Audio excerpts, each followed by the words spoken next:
boring you with all this television business.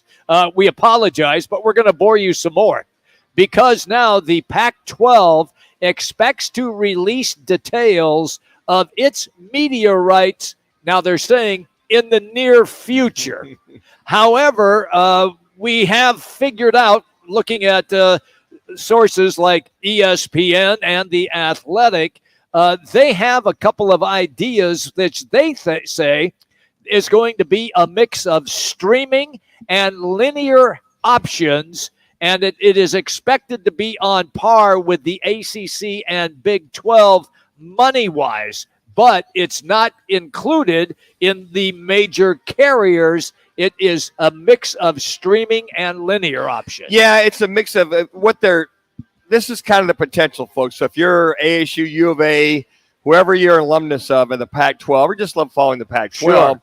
They don't know yet, but as Jimmy alluded to, that mix could be a mix of ESPN and either Amazon, Google, or Apple to take equity positions. Sure. So if ESPN is the major carrier, it might be Apple or Google. It could be carriers on the streaming format. So quite frankly, for me, I'll watch every once in a while. If I'm out and about on my phone, I'll stream and watch ESPN.com or Google, whatever's on. Okay. But I think Joe Q Public is wanting to say, well, if you're going to be on par with the ACC and Big 12, and that's being reported by Heather Dinch of ESPN, then I want to watch it on my TV. Exactly. Or if I got to go to my computer, whatever type of thing. So it sounds like they're trying to get the dollars and cents of on par with the ACC Big 12. You're just going to have to go through the rigmarole of trying to find the games you want to see. There you go. Well, what do you got, Jack? Well, I was going to say, from a Gen Zer myself that kind of grew up in the live streaming and streaming setup, I'm a fan of this. I know you guys aren't. I'm a big fan of it. I think nowadays more TVs carry streaming things like Netflix and Apple TV, Google, ESPN. It's the new wave, whether you like it or not. By the way, we have all that, which for me is great. I have that on my big screen. Yeah, and that's good. I like it personally because for me, I'm not going to buy cable or Cox TV myself because I'm only going to use it for sports channels. So when individual sports networks like NBC, ESPN, and so on and so forth, you can buy monthly for just that channel. That's just me personally. Sure. But I know you guys are old-fashioned. Well, not you really. Like your cable, like your TV. It's funny. I know we do. We have gone. My wife's the techie in our house, right? So, Lori, we go to Apple, we go to Hulu, we go to all of those, and we've got them all. Right. You know, we can stream and put up whatever. So I'm getting used to it. It's just if I'm out on my phone and I got all the apps pretty much, I got to pull over. Okay, I want to watch, let's say, USC, their last year in the Pac, taking on whomever, and I'm out and about. I can pull it up on my laptop, or I'm at home, or I can pull it up on my phone. I'm just more traditional. See it on the major like platform. I'm not like that. I don't want to watch a damn thing on my phone.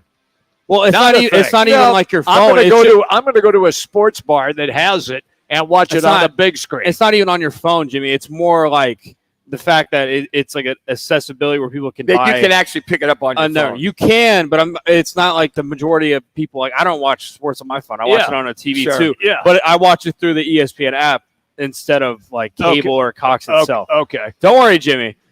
I think what's best that networks are doing is they're making it so both sides are happy. So they can have it on TV, but they can also make it a streaming And network. To that point, Jax, I think the way they can make the money to make it work for the Pac-12 teams to stay in the Pac-12 and not venture off to the Big 12 or the Big 10 or the ACC is to make sure that money pool comes in. And here's those 3 or 4 options you can watch on these particular platforms. And maybe the package gets up to $85, $90, $100 million when you blend all these 3 or 4 platforms together and say, let's share the pie, let's share it all and move it that way.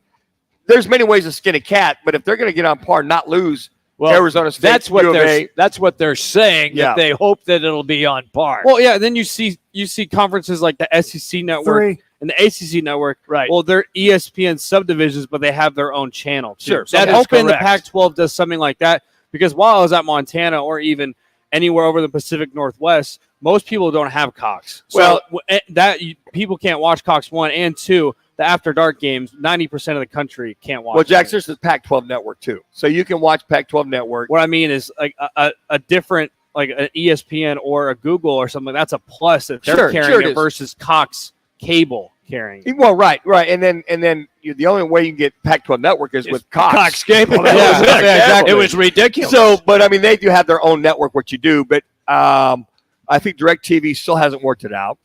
Can you get the Pac-12 Network on Dish? Nope, I don't think so. I think it's Cox Cable in this market. It's kind of a shame, but anyways, I think that this is progress. But what does the near future mean? Does that mean I don't know? When I hear near future, I think maybe after maybe like January, February, there will be an announcement. They'll have the media rights moving forward that they've got extend the current media rights they have. But going into 2024, near future means, is that announcement going to be in October, November, January? When's that announcement going to be made? All right, let me drop this on you. If this announcement is correct and the money is going to be somewhat close, despite the fact it's not going to be nationally televised on the two majors like what the Big 12 has as ESPN and Fox Sports, does this mean then that after this season, if that, I guess, overall carriership doesn't work out the way that schools thought, are we going to see schools jump? Well, this is going to happen. Are they going to leave? Well, Jimmy, they won't know. I mean, this will be 2024. Right. So to answer your question, as they get into, I don't know if this is going to kick off in basketball season or it'll kick off next football season, when it's going to kick off. I don't know if there's some kind of an out clause that they probably have if it's not working out the way they want it to.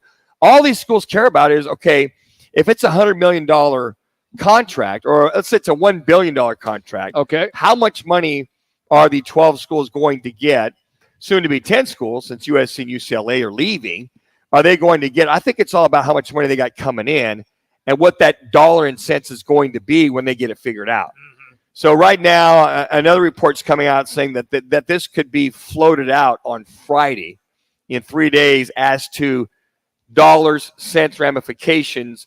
And then at that point in time, don't you think that those presidents and ADs at the school have a pretty good idea I would of hope what those so. numbers are going to be? Yes. And they can determine going, well, you guys will probably get, instead of 25 a year, you'll probably get 50 to 60 million a year. Then they can decide if they want to move forward in Pac-12 or the Big 12 or